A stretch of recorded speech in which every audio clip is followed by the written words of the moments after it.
Assalamualaikum warahmatullahi wabarakatuh. Salam guru penggerak. Tergerak, bergerak, dan menggerakkan. Kami dari kelompok 2 akan mempresentasikan tentang hasil diskusi kami terkait dengan nilai dan peran guru penggerak. Kami dari CGP Angkatan 11 Kabupaten Lamongan. Sebelumnya, kami perkenalkan anggota dari kelompok kami, yaitu yang pertama adalah Muhayyinah dari SDN Ngayung, Ibu Sri Asih dari SDN Pelangwat 1, dan juga saya Fidayatul Dwi Famai dari SDN Ziwuran. Dan Bapak fasilitator kita yang hebat yaitu Bapak Abdul Aziz dan pengajar praktek yang luar biasa yaitu Bapak Amri dan Bapak Alam. Sebelumnya, tugas utama dari seorang guru penggerak adalah mewujudkan profil belajar Pancasila. Guru penggerak itu harus memahami dan menjiwai nilai-nilai dan peran guru penggerak yang nantinya akan sangat bermanfaat untuk murid kita semua. Nilai-nilai dari guru penggerak. Yang pertama adalah berpihak pada murid, di mana kita harus selalu menghamba atau berpihak kepada siswa kita. Yang kedua adalah mandiri, di mana kita harus bisa untuk selalu mengikuti pelatihan-pelatihan dan meningkatkan kompetensi kita di bidang pendidikan. Yang ketiga, inovatif. Inovatif di sini adalah kita harus selalu berinovasi atau memunculkan ide-ide baru supaya kita dapat melakukan atau membuat pembelajaran yang berpihak pada murid. Yang keempat adalah kolaborasi. Kita harus saling bergantung kepada orang lain. Bergantung di sini adalah bergantung dalam hal yang positif. Kita tidak akan bisa tanpa bantuan dari rekan sejawat kita. Dan yang kelima adalah reflektif. Reflektif itu adalah kita harus selalu belajar dari pengalaman-pengalaman kita. Dari apa yang belum kita tahu, kita harus belajar dari orang-orang dan dari pengalaman kita. Kemudian adalah peran dari guru penggerak itu ada 5. Yang pertama adalah menjadi pemimpin pembelajaran. Yang kedua adalah mewujudkan kepemimpinan murid. Yang ketiga mendorong kolaborasi. Yang keempat adalah mendorong komunitas praktisi. Dan yang kelima adalah menjadi coach bagi orang lain. Dari hasil diskusi yang telah kami lakukan, ternyata muncul beberapa kekuatan dan nilai guru penggerak yang menonjol dari masing-masing anggota kelompok kami. Nilai yang terkandung atau yang dimiliki oleh Bu Muhayyinah adalah inovatif dan juga berpihak pada murid. Bu Ain telah memberikan pembelajaran yang inovatif. Bu Ain telah berusaha memberikan pelayanan terbaik untuk peserta didik yang disesuaikan dengan kodrat zamannya, di mana pada saat ini peserta didik tidak bisa lagi diberikan pengajaran yang monoton. Wah, kalaupun kita tidak bisa masuk ke dalam masanya anak, kita akan ditinggalkan oleh anak tersebut. Strategi penguatannya adalah terus meningkatkan kemampuan Bu Ain di bidang IT untuk meningkatkan kegiatan pembelajaran, dan yang kedua adalah meningkatkan kreativitas agar dapat menemukan inovasi-inovasi pembelajaran yang nanti akan sangat bermanfaat untuk peserta didik.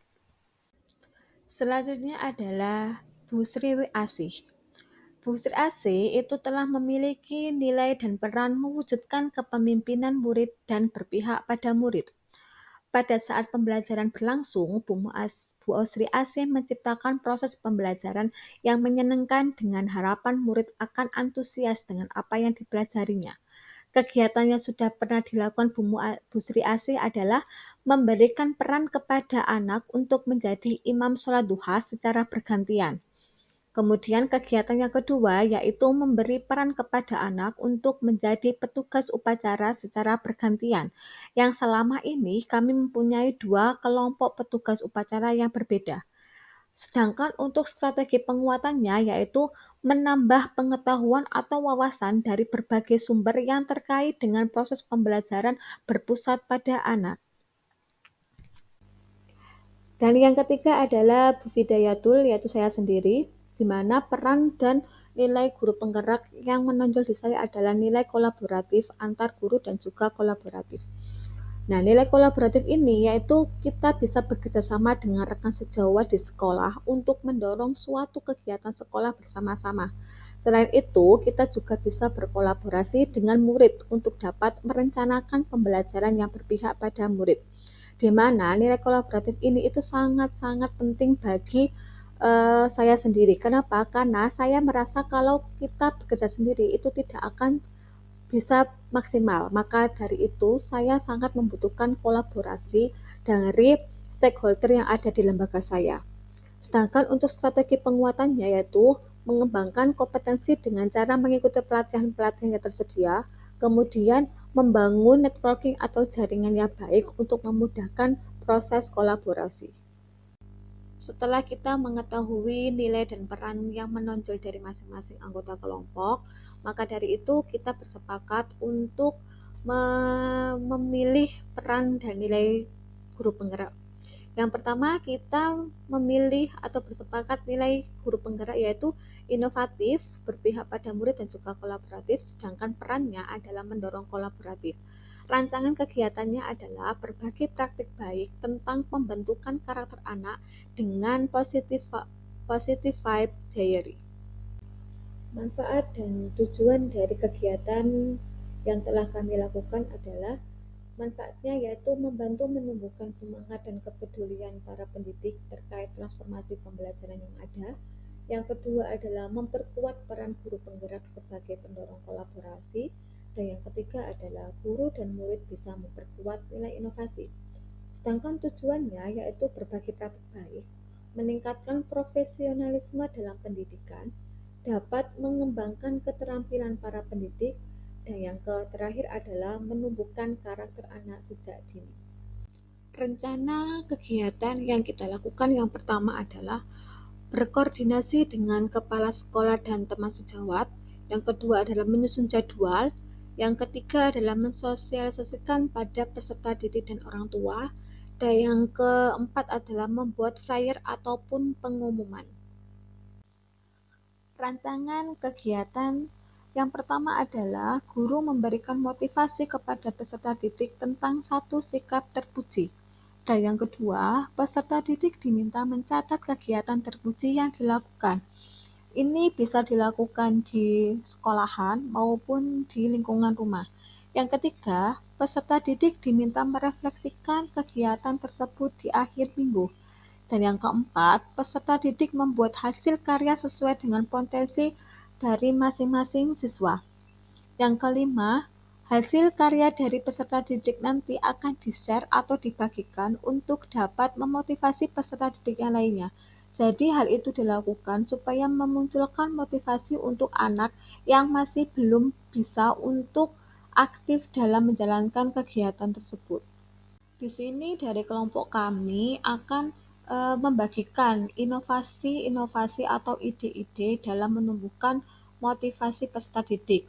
Jadi yang pertama kita harus menciptakan suasana yang mendukung atau yang menyenangkan bagi anak. Anak itu kalau eh, tidak merasa bahagia, apapun yang kita sampaikan, maka itu tidak akan bisa dimengerti dengan baik. Dan yang kedua adalah bisa bermain peran. Yang ketiga adalah mendengarkan cerita atau mendongeng. Dan yang keempat adalah menonton video dan juga film inspirasi tentang karakter terpuji. Dalam melaksanakan kegiatan tersebut, kita menghadapi beberapa tantangan. Yang pertama adalah sulitnya keluar dari zona nyaman karena dulunya hanya sebatas mengajar. Jadi untuk memulai sesuatu itu kita belum bisa terlalu efektif. Kenapa? Karena masih merasa di zona nyaman saja, tidak mau keluar dari zona nyamannya. Yang kedua adalah guru dan murid masih kurang konsisten untuk melaksanakan kegiatan yang sudah diberikan.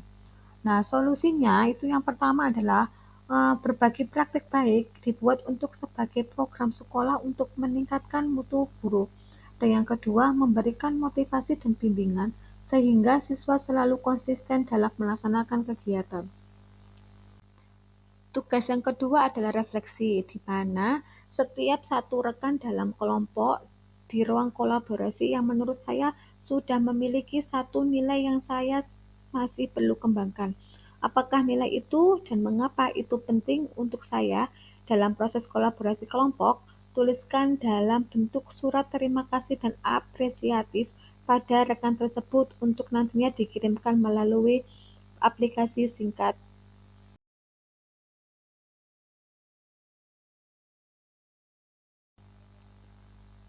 Saya menulis surat apresiasi untuk teman kelompok saya yaitu Bu Muhayyina, di mana Bu Ayin kemarin itu sifat yang menonjolnya itu adalah inovatif dan berpihak kepada murid, di mana saya terinspirasi dengan nilai inovatif dan berpihak pada murid yang telah Ibu miliki.